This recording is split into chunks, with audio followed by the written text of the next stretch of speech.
I can't quite contain or explain my evil ways. What is up, everybody? Enderheart back with another Gravity Falls fanfic reading. Today we will be reading another episode of Cipher Secrets. Now I'm going to be doing an entire chapter each episode because of how long the chapters are and because of how long I can now make videos. Okay, let's get right on to it. Chapter 6. Half of Dipper's mind told him to run away as fast as he could, pretending nothing had ever happened, and the other half told him to continue. He chose the latter. Latter. That's latter. Why that? After reaching the bottom of the cliff, winning, of course, some scratches as a prize for being the silliest kid of the year, the roars got louder and scarier. Upon hearing the third roar, Dipper knew he couldn't handle it anymore. It was sounding like the creature was begging for attention, wanting the apprentices to find it as fast as they could. At least the roars could indicate where the wyvern was at all, but it was so annoying that Dipper felt like exploding right now. His ears were aching. He was now a wolf, and his ears were pretty sensible to the faintest sound. He could even hear the squirrel's footsteps from far away, as well as the bird's flap of the wings. Azaf wasn't bothered at all. Daniel was somehow trying to put up with his sister, who was singing "Shake It Off" on an infinite loop. Dipper would even muse how his own throat would hurt if he tried to do that. Dana didn't even seem to be affected by anything, and was even a little optimistic, much like Mabel would be. Upon thinking about Mabel, Dipper looked down. He had almost forgotten about her, but the deal he had made was for her. It was to keep her safe, to keep her from everything, from Bill Cipher. She would understand, wouldn't she? Of course. They were siblings. They were twins. And best friends. Everything would be okay, wouldn't it? Of course it would. For how long have we been walking? Azaf asked all of a sudden. Dipper had been asking himself that too. And he knew the answer. We've been walking for 5 Shake It Off replays, he answered with an amused tone, but with a straight face. Azaf and Daniel snickered quietly while Dana didn't even bother looking at them. She just kept singing her song. And that's basically 15 minutes, he decided to add, in case people didn't know what he was talking about. This was like a dream nightmare. A dream because he finally got the chance to meet new people who were cool and funny, like Wendy's friends, and a nightmare because he still had to deal with Bill Cipher. My legs hurt, Dana answered. Finally stopped singing for once. We barely started walking,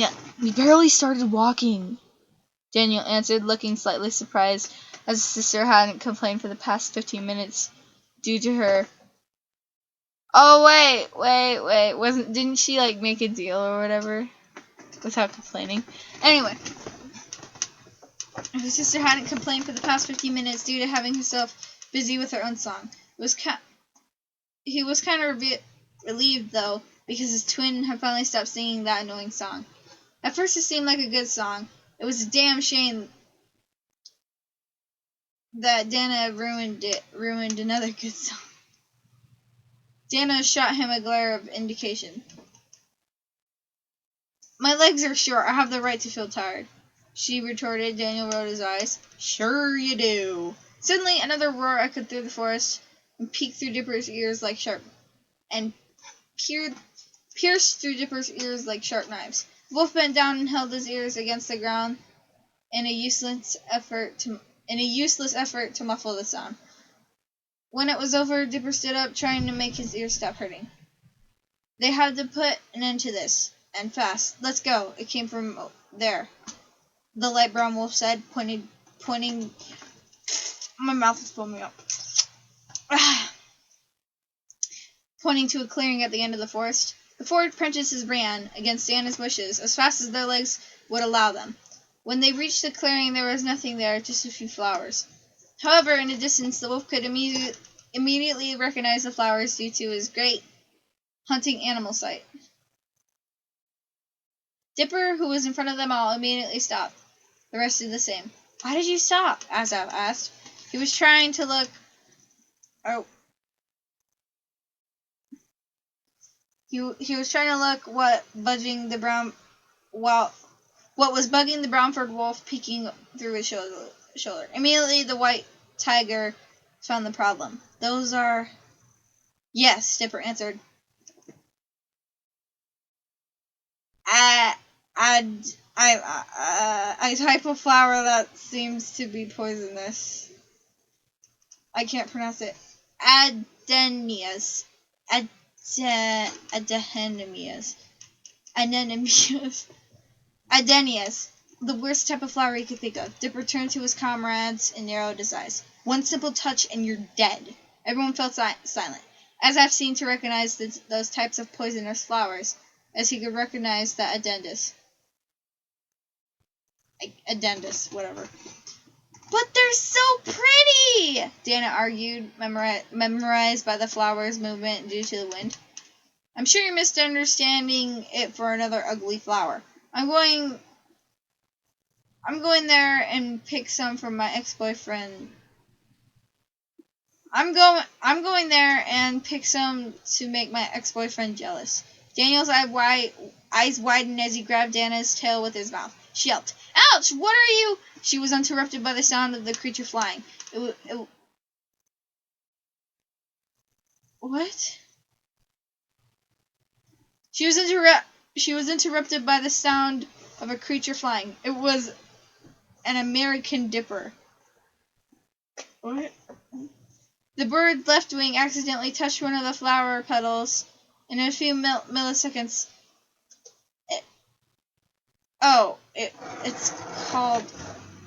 it's called an American dipper. That's the bird name.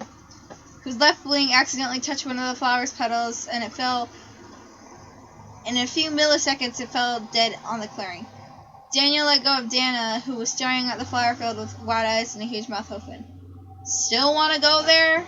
Azaf asked with a smirk. Nah, I'm fine, Dana answered. Dipper sighed in relief. At least the dead bird managed to make up her mind. He shuddered at realizing that the bird died was an American dipper.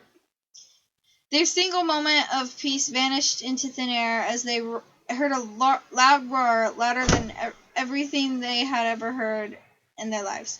The four of them looked up and saw a black, tall shadow land in the clearing, making the entire field and eventually everything around it tremble. "It's that dragon!" Dana exclaimed. Her loud tone made the wyvern look at them. Dipper saw them again with crimson.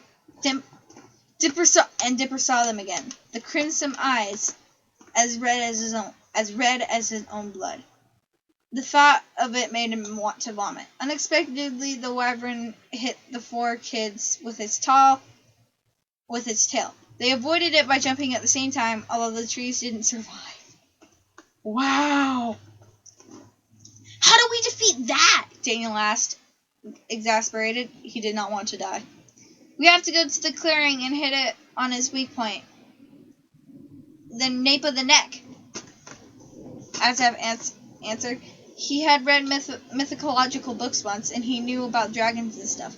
But the flowers, if we barely touch them, we die. Dipper, do you have any ideas? The wolf was about to reply when he was interrupted by an angry Dana. Also, he was a little happy because his mind was literally blank. That would buy him time to think. Why didn't you ask me for any ideas? Dana narrowed her eyes in indignation. Azaf rolled his eyes at her, showing how useful she was for being the team. Fine, Miss Drama. You have any ideas? No, she answered finally. Thought so. Azaf and Daniel quoted at the same time, rolling their eyes. Ignoring the three of them, plus the rival, Dipper looked around, trying to think of a plan that could work. Then his eyes widened. He was having an idea, but he had to formulate it. One of the pine trees that the wyvern had knocked down was leaning against another one, which was still standing somehow. It was almost like a stair to the other tree. Of course! Dipper exclaimed in his mind. He turned to the others who were in the middle of a fight. Guys,